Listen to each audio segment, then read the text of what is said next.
வணக்கம். மாலை முரசு செய்திகளை விரிவாக பார்ப்பதற்கு முன் தலைப்புச் செய்திகள்.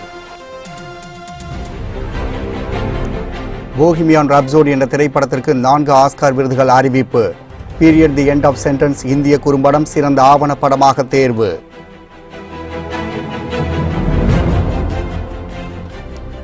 கிரீன் புக் படம் கடந்த ஆண்டின் சிறந்த திரைப்படத்திற்கான ஆஸ்கார் விருது வென்றது. சிறந்த நடிகராக ரமி மாலிக், சிறந்த நடிகையாக ஒலிவியா கோல்மேன் தேர்வு.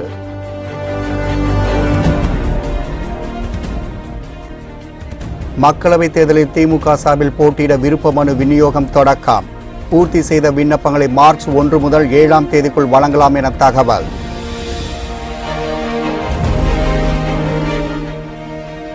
தேமுதிகவுடன் அம்மா மக்கள் முன்னேற்றக் கழகம் கூட்டணி பேச்சுவார்த்தை. தினகரன் பேசி வருவதாக தங்க தமிழ்ச்செல்வன் பேட்டி.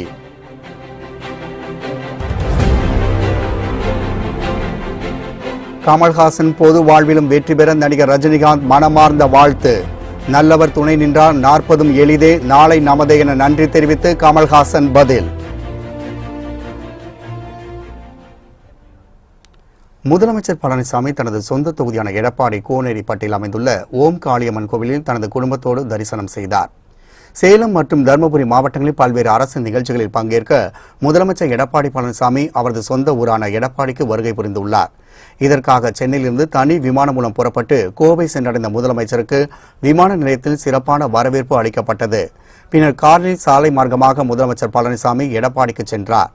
இந்நேரத்து கோனேரிப்பட்டில் உள்ள ஓம் காளியம்மன் கோவிலில் முதலமைச்சர் பழனிசாமி அவரது மனைவி ராதா மற்றும் மகன் மிதுன்குமார் ஆகியோருடன் சுவாமி தரிசனம் செய்தார்.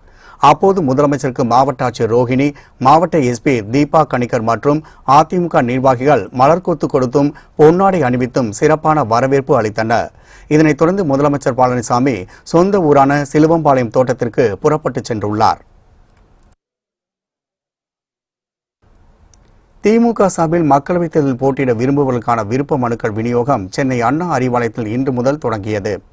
மக்களவைத் தேர்தல் அறிவிப்பு விரைவில் வெளியாகும் என எதிர்பார்க்கப்படும் நிலையில் அரசியல் கட்சிகள் அதற்கான ஆயத்த பணிகளை தீவிரப்படுத்தியுள்ளன. அதிமுக தரப்பில் ஏற்கனவே விருப்ப மனுக்கள் பெறப்பட்ட நிலையில் திமுக சார்பில் இன்று முதல் விருப்ப மனுக்கள் வழங்கப்படுகின்றன. 1000 ரூபாய்க்கு வழங்கப்படும் படிவத்தை பூர்த்தி செய்து 25,000 ரூபாய் கட்டணத்துடன் மார்ச் 1ஆம் தேதி முதல் 7ஆம் தேதிக்குள் அண்ணா அறிவாலயத்தில் ஒப்படைக்க வேண்டும் என திமுக பொதுச் செயலாளர் அன்பழகன் அறிவித்துள்ளார். தமிழகத்தில் காலியாக உள்ள 21 சட்டப்பேரவை தொகுதிக்கான இடைத்தேர்தலும் நடைபெற வாய்ப்பு உள்ளதால் அதற்கான விருப்ப மனுக்களும் திமுக சார்பில் வழங்கப்படுகின்றன.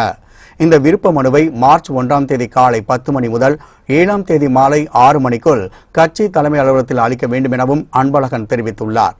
மேலும் திமுக கூட்டணியில் தோழமை கட்சிகளுக்கு ஒதுக்கப்படும் தொகுதிகளில் விருப்ப மனு விண்ணப்பம் செய்பவர்கள் செலுத்திய கட்டணம் திருப்பித் தரப்படும் எனவும் தெரிவிக்கப்பட்டுள்ளது. தேமுதிகவுடன் அம்மா மக்கள் முன்னேற்றக் கழகம் கூட்டணி குறித்து பேச்சுவார்த்தை நடத்தி வருவதாக அக்கட்சியின் கொள்கை பரப்பு செயலாளர் தங்க தமிழ்ச்செல்வன் தெரிவித்தார்.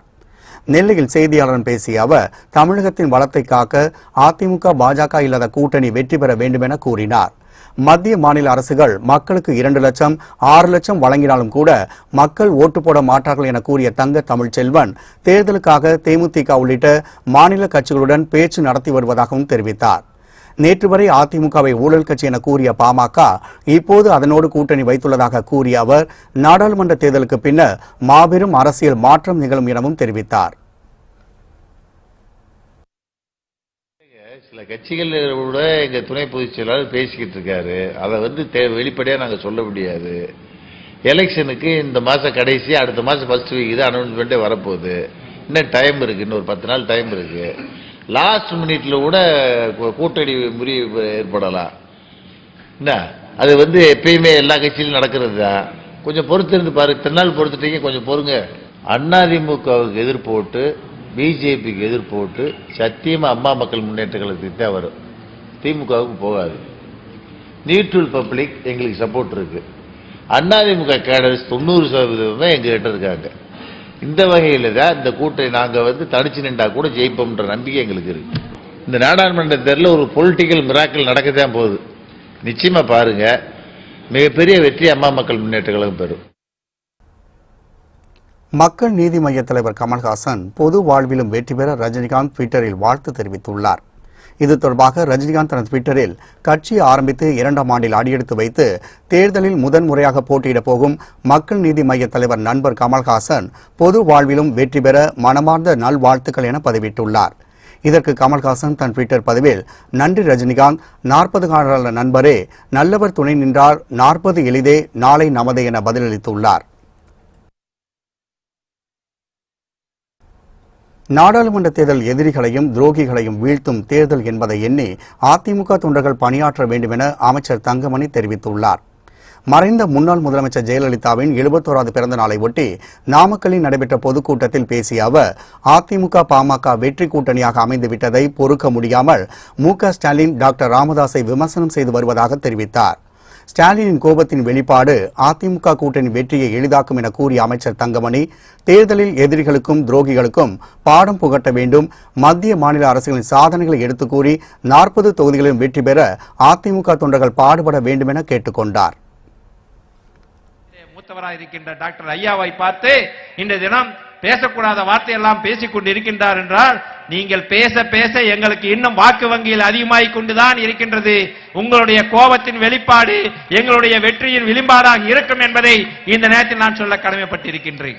இந்தியாவும் பாதுகாப்பாக இருப்பதற்கு வாய்ப்பாக இருக்கும் என்ற காரணத்தினால்தான் மரியாதைக்குரிய அண்ணன் அவர்கள் 2 பேரும் சேர்ந்து ஒரு நல்ல முடிவெடுத்து இன்றைய தினம் நல்ல கூட்டணியை ஒரு வெற்றி கூட்டணியாக அமைத்திருக்கின்றார்கள். நிச்சயமாக நாடாளுமன்ற தேர்தலை வெற்றி பெற்றால்தான் அம்மா அவர்களுடைய ஆன்மாவே நம்மை இவர்கள் சரியாக ஆண்டு கொண்டு இருக்கின்றார் என்று நினைக்கும். அதற்கு ஒவ்வொரு தொண்டனும் வர இருக்கின்ற தேர்தலில் உயிரை கொடுத்து இந்த தேர்தலை பொறுத்தவரை இந்த தேர்தலோடு எதிரியும் துரோகியும் வீழ்த்துகின்ற தேர்தல் என்பதை மனதிலே வைத்து நீங்கள் செயல்பட்டீர்கள் என்று சொன்னால் நிச்சயமாக 40 நாடாளுமன்றத்தில் நான் வெற்றி பெறலாம். அமெரிக்காவின் லாஸ் ஏஞ்சலஸ் நகரில் கோலாகலமாக நடைபெற்று வரும் ஆஸ்கார் விருது வழங்கும் நிகழ்ச்சியில் போஹிமியான் ராப்சோடி என்ற திரைப்படம் 4 ஆஸ்கார் விருதுகளை வென்றுள்ளது. அமெரிக்காவின் லாஸ் ஏஞ்சலஸ் நகரில் 91வது ஆஸ்கார் விருது வழங்கும் விழா நடைபெற்று வருகிறது. இதில் பல்வேறு பிரிவுகளில் விருதுகள் அறிவிக்கப்பட்டு வருகின்றன. காலை 7 மணி அளவில் துவங்கிய நிகழ்ச்சியில் போஹிமியான் ராப்சோடி என்ற திரைப்படம் சிறந்த நடிகர், சிறந்த படத்தொகுப்பு, சிறந்த ஒளித்தொகுப்பு, சிறந்த ஒளிக்கலவை என 4 விருதுகளை பெற்றுள்ளது. பிளாக் பேந்தர், ரோமா, வைஸ் மற்றும் கிரீன் புக் திரைப்படங்கள் தலா 3 ஆஸ்கார் விருதுகளை வென்றுள்ளன. சிறந்த ஆவணப்படமாக ப்ரீ சோலோ தேர்வு செய்யப்பட்டுள்ளது. போஹிமியான் ராப்சோடி என்ற திரைப்படத்தில் நடித்த ரமி மாலிக் சிறந்த நடிகராக தேர்வு செய்யப்பட்டுள்ளார். சிறந்த படத்தொகுப்பை செய்த ஜான் வோர்ட்ஸ்மேன் பெற்றுள்ளார்.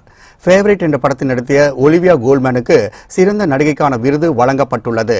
சிறந்த துணை நடிகராக கிரீன் புக் படத்தில் நடித்த நடிகர் மெஹர்சலா அலிக்கும், சிறந்த துணை நடிகையாக இவ் பீலி ஸ்ட்ரீட் குட் டாக் என்ற படத்தில் நடித்த ரெஜினா கிங்கும் பெற்றுள்ளனர்.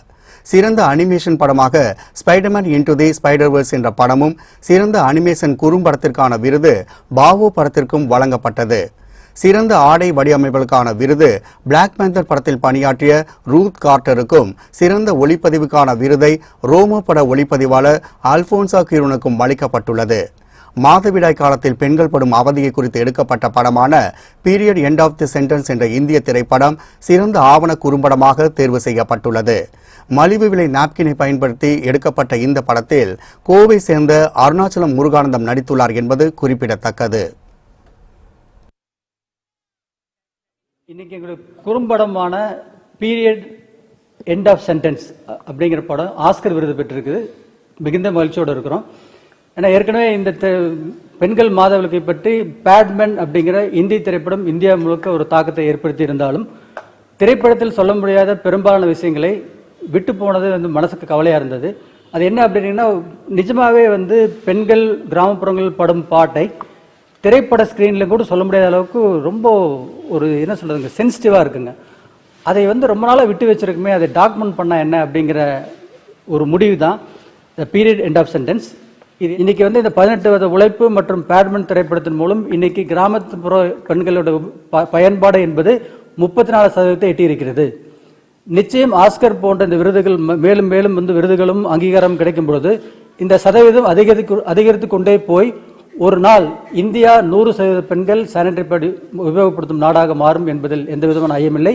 அது போன்ற மாற்றங்களுக்கு இந்த ஆஸ்கர் போன்ற பெரிய விருதுகள் நிச்சயம் எங்களுக்கு உபயோகமாக இருக்கும். அதிமுக தலைமை வேட்பாளராக யாரை அறிவித்தாலும் அவர்களை லட்சம் வாக்குகள் வித்தியாசத்தில் வெற்றி பெறச் செய்ய வேண்டும் என்று அமைச்சர் கடம்பூர் ராஜு தெரிவித்தார். முன்னாள் முதலமைச்சர் ஜெயலலிதாவின் 71வது பிறந்தநாள் விழா தூத்துக்குடி மாவட்ட அதிமுக சார்பில் நடைபெற்றது. 3 நாட்களாக நடைபெற்ற மின்னொலி கபடி போட்டியில் 133 அணிகள் பங்கேற்றன. போட்டியில் வெற்றி பெற்றவர்களுக்கு அமைச்சர் கடம்பூர் ராஜு பரிசுகள் வழங்கி உரையாற்றினார். அப்போது பேசிய அவர், அதிமுக தலைமை வேட்பாளராக யாரை அறிவித்தாலும் அவர்களை லட்சம் வாக்குகள் வித்தியாசத்தில் வெற்றி பெற செய்ய வேண்டும் என்று கேட்டுக்கொண்டார். ஊழலை பற்றி பேசுவதற்கு ஸ்டாலினுக்கு துளியும் அருகதை இல்லை என போக்குவரத்து துறை அமைச்சர் எம்.ஆர். விஜயபாஸ்கர் தெரிவித்தார். முன்னாள் முதலமைச்சர் ஜெயலலிதாவின் 71வது பிறந்தநாள் பொதுக்கூட்டம் அதிமுக சார்பில் கரூர் மாவட்டம் தான்தோன்றி மலையில் நடைபெற்றது. இதில் போக்குவரத்து துறை அமைச்சர் எம்.ஆர். விஜயபாஸ்கர் பங்கேற்று உரையாற்றினார். அப்போது பேசிய அவர், தனியார் பேருந்துக்கு இணையாக அரசு பேருந்துகளை இயக்கிக் கொண்டிருப்பதாகவும் பேட்டரியால் இயங்கக்கூடிய பேருந்துகள் விரைவில் இயக்கப்பட உள்ளதாகவும் தெரிவித்தார். ஸ்டாலினுக்கு என்ன பண்றதே தெரியல. மைக்க புடிச்சா ஏதாவது பத்திரிகையாளர்களை சந்தித்தா என்ன பேசுறதுனே தெரியல. நான் கேட்கிறேன், பாமக பாட்டாளி மக்கள் கட்சி அனைத்து இந்திய அண்ணா திராவிட முன்னேற்ற கழகத்தின் தலைமையை ஏற்று கூட்டணியில சேர்ந்திருக்கிறார்கள். தோழமை கட்சிகள் மருத்துவர் ராமதாஸ் அவர்கள், அவருடைய மகன் அன்புமணி ராமதாஸ் அவர்களும் மாண்புமிகு முதலமைச்சர் துணை முதலமைச்சரோடு சேர்ந்து தமிழகத்திலே நல்லாட்சி வர வேண்டும், தமிழக மக்களுக்கு நல்ல திட்டங்களை கொண்டு வர வேண்டும் என்று சொல்லி கூட்டணி அமைத்திருக்கிறார்கள். அவங்க உங்களோட கூட்டணி வச்சுக்கிட்டா நல்லவங்க, அனைத்து இந்திய அண்ணா திராவிட முன்னேற்ற கழகத்தோடு கூட்டணி வச்சுக்கிட்டா ஆவாதங்களா? ஊழலை பற்றி பேசுகிறார் ஸ்டாலின். நான் கேட்கிறேன், ஊழலை பற்றி பேசுவதற்கு திமுகவிற்கு எந்த அருகதையும் கிடையாது. ஊழலுக்காக ஒரு அரசு கலைக்கப்பட்டது என்றால் அது திமுக அரசு. தமிழகத்தில் பாஜகவை காலூன்ற விடுவது பெரியார், காமராஜ், அண்ணாவுக்கு அவமரியாதை செய்வது போல் ஆகிவிடும் என முன்னாள் மத்திய அமைச்சர் ப. சிதம்பரம் தெரிவித்துள்ளார். சிவகங்கை மாவட்டம் தேவக்கோட்டை பொதுக்கூட்டத்தில் பேசிய அவர், காங்கிரஸ் கட்சியின் தேர்தல் அறிக்கை மக்களுடைய தேர்தல் அறிக்கையாகவே இருக்கும் என கூறினார்.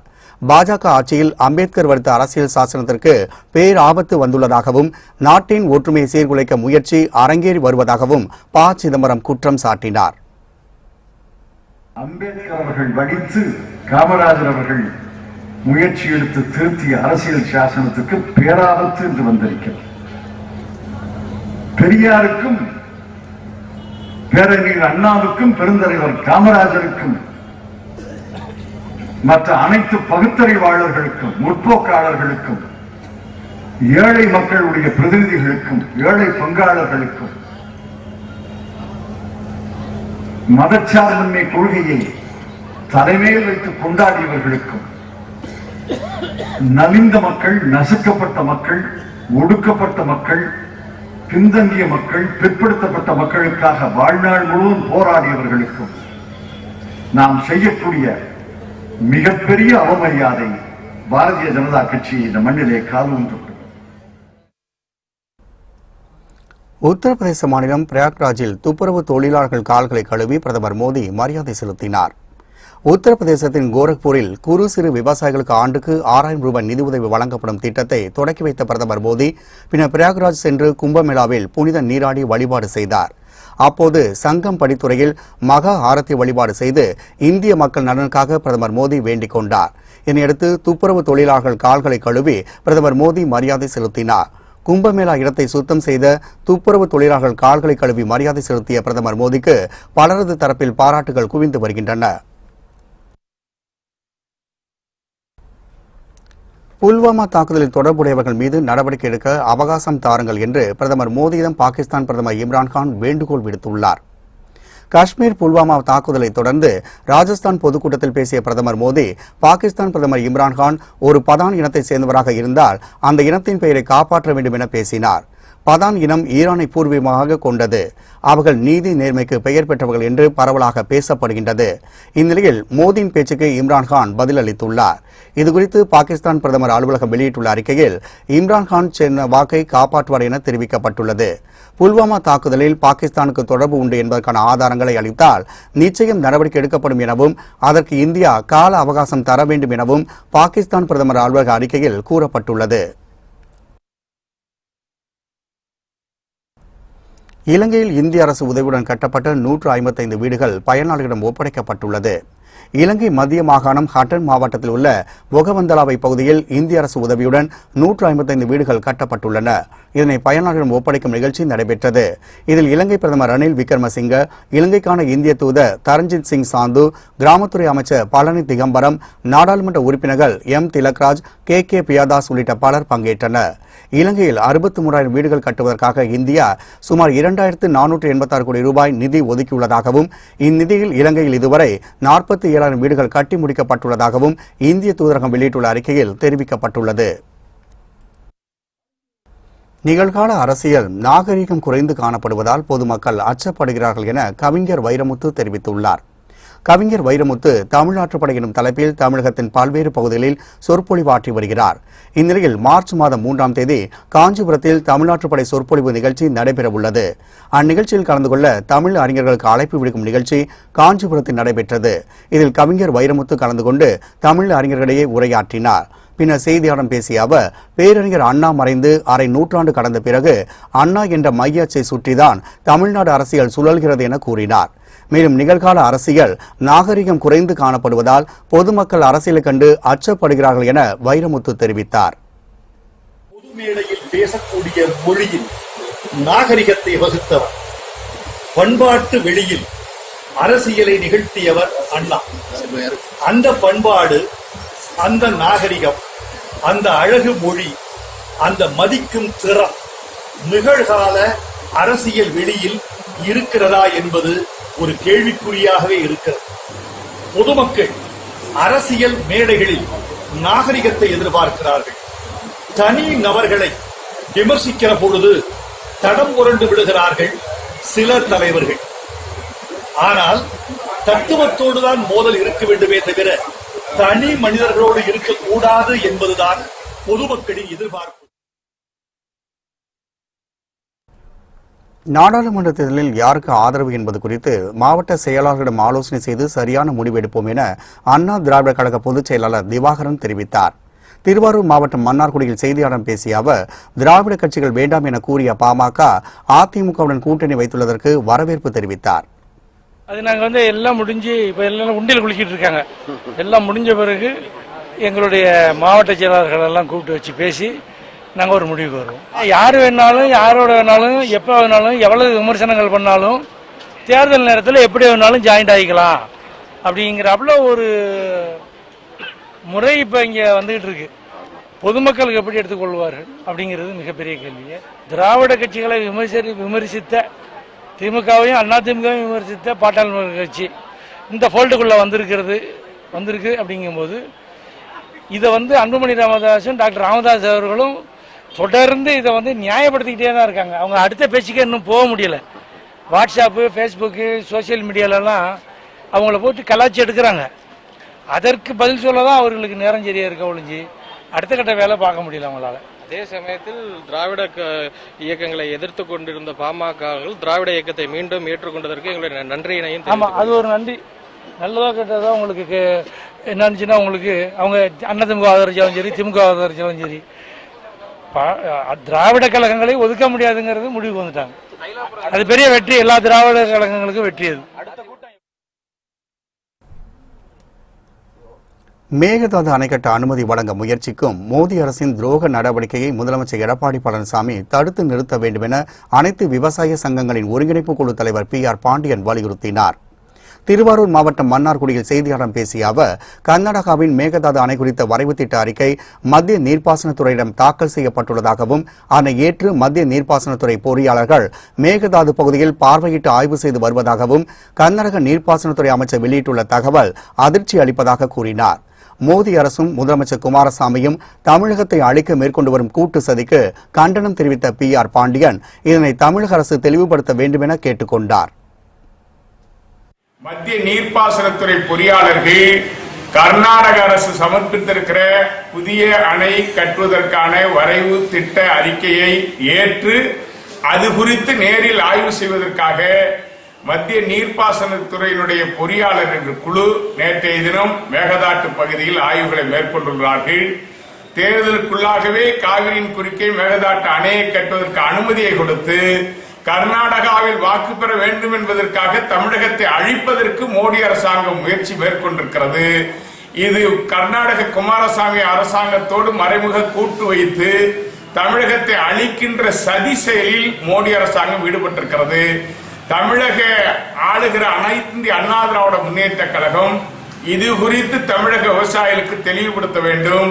உடனடியாக தமிழகத்தில் அனைத்து கட்சி கூட்டத்தை கூட்டி கர்நாடகாவில் காவிரியின் குறுக்கே மேகதாட்டிற்கு அணை கட்டுவதற்கு அனுமதி அளிக்கிறதற்கு வேகமாக நடந்து கொண்டிருக்கிற பணிகளை, மத்திய அரசின் துரோகத்தை தடுத்து நிறுத்துவதற்கு தமிழக முதலமைச்சர் எடப்பாடி பழனிசாமி முன்வர வேண்டும் என்று நாங்கள் வலியுறுத்துகிறோம். கொடைக்கானல் வெள்ளிநீர் வீழ்ச்சி பகுதியில் ஏற்பட்டுள்ள காட்டுத்தீயை அணைக்க தீயணைப்பு வீரர்கள் போராடி வருகின்றனர். திண்டுக்கல் மாவட்டம் கொடைக்கானல் கடந்த சில நாட்களாக கடுமையாக வெயில் வாட்டி வருகின்றது. இடையே வெள்ளி நீர்வீழ்ச்சி அருகே உள்ள தேன்பண்ணை ஒட்டியுள்ள காடுகளில் திடீரென காட்டுத்தீ ஏற்பட்டது. இந்த காட்டுத்தீயினால் பல ஏக்கர் நிலப்பரப்பில் உள்ள விலை உயர்ந்த மரங்களும் அரிய வகை மூலிகைகளும் எரிந்து சாம்பலாகின. காட்டுத்தீயினால் ஏற்பட்டுள்ள புகை மூட்டம் மலையோர பகுதியில் உள்ள கிராமங்களை சூழ்ந்துள்ளதால் அப்பகுதியில் வசிக்கும் மக்கள் அவதியடைந்து வருகின்றனர். இடையே வனப்பகுதிக்குள் தீ மேலும் பரவாமல் இருக்க தீயணைப்புத் துறையினர் போராடி வருகின்றனர்.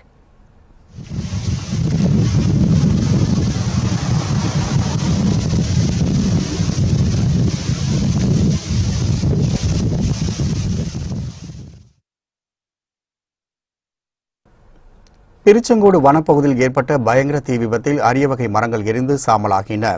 நாமக்கல் மாவட்டம் திருச்செங்கோட்டில் புகழ்பெற்ற அர்த்தநாரீஸ்வரர் மலைக்கோவில் உள்ளது. இந்நிலையில் கோவிலின் பின்புறம் உள்ள வனப்பகுதியில் திடீரென தீ விபத்து ஏற்பட்டது. இதனை கண்ட அப்பகுதி மக்கள் தீயணைப்புத் துறைக்கு தகவல் கொடுத்தனர். சம்பவ இடத்துக்கு விரைந்து சென்ற தீயணைப்பு வீரர்கள் நீண்ட நேரம் போராடி தீயை அணைக்கும் முயற்சியில் ஈடுபட்டனர். காற்றின் வேகம் அதிகமாக இருந்ததால் சங்ககிரி, திருச்செங்கோடு உள்ளிட்ட பகுதியிலிருந்து 5க்கும் மேற்பட்ட தீயணைப்பு வாகனங்கள் வரவழைக்கப்பட்டு தீயை அணைக்கும் பணியில் ஈடுபட்டனர். கடும் போராட்டத்துக்கு பிறகு 70% தீயை அணைத்துள்ளதாக தீயணைப்புத்துறை அதிகாரிகள் தெரிவித்தனர். மேலும் தீயை அணைக்கும் பணியில் வீரர்கள் தொடர்ந்து ஈடுபட்டு வருகின்றனர். ஏற்காடு மலைப்பாதை அருகே உள்ள காடுகளில் தீ கொழுந்துவிட்டு எரிவதால் வாகன போக்குவரத்துக்கு தடை விதிக்கப்பட்டுள்ளது. சேலம் மாவட்டம் ஏற்காடு மலைப்பாதை அருகில் இருக்கும் வனப்பகுதிகளிலும் அடிவாரத்தில் இருக்கும் விநாயகம்பட்டி, எள்ளுக்காடு, செங்கரடு, குறும்பம்பட்டி ஆகிய கிராமங்களை ஒட்டியுள்ள பகுதிகளிலும் கடந்த 2 நாட்களாக காட்டுத்தீ கொழுந்துவிட்டு எரிந்து வருகின்றது. சாலையின் இருபுறமும் இருக்கும் மரங்கள் எரிந்து புகை மண்டலமாக காட்சியளிப்பதால் மலைப்பாதை வழியாக வாகனங்கள் செல்ல தடை விதிக்கப்பட்டுள்ளது. இது சுற்றுலா பயணிகளை பெரிதும் பாதித்துள்ளது. இதனிடையே ஏற்காடு வனப்பகுதியில் பரவி வரும் காட்டுத்தீயை அணைக்க தீவிர நடவடிக்கை மேற்கொள்ளப்பட்டு வருவதாக சேலம் மாவட்ட ஆட்சியர் ரோஹிணி தெரிவித்துள்ளார். சுற்றுலா பயணிகள் மற்றும் மலையேறும் பயிற்சி மேற்கொள்வோர் வனப்பகுதிக்குள் செல்ல தடை விதிக்கப்பட்டுள்ளதாகவும் ரோஹிணி கூறினார்.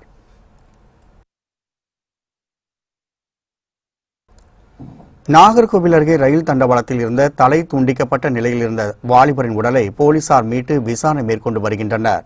கன்னியாகுமரி மாவட்டம் நாகர்கோவில் மாடிக்கட்டி விலை என்ற பகுதியில் உள்ள ரயில் தண்டவாளத்தில் வாலிபர் ஒருவரின் தலை துண்டிக்கப்பட்டு தனித்தனியாக இருந்ததைக் கண்டு அப்பகுதி மக்கள் காவல்துறைக்கு தகவல் கொடுத்தனர். சம்பவ இடத்துக்கு விரைந்து சென்ற ரயில்வே போலீசார் உடலை கைப்பற்றி பிரேத பரிசோதனைக்கு அனுப்பி வைத்தனர். இன்று காலை அவ்வழியாக சென்ற கன்னியாகுமரி ரயிலிருந்து வாலிபர் தவறி விழுந்தாரா அல்லது தற்கொலை செய்து கொண்டாரா என்ற கோணத்தில் ரயில்வே போலீசார் விசாரணை மேற்கொண்டு வருகின்றனர்.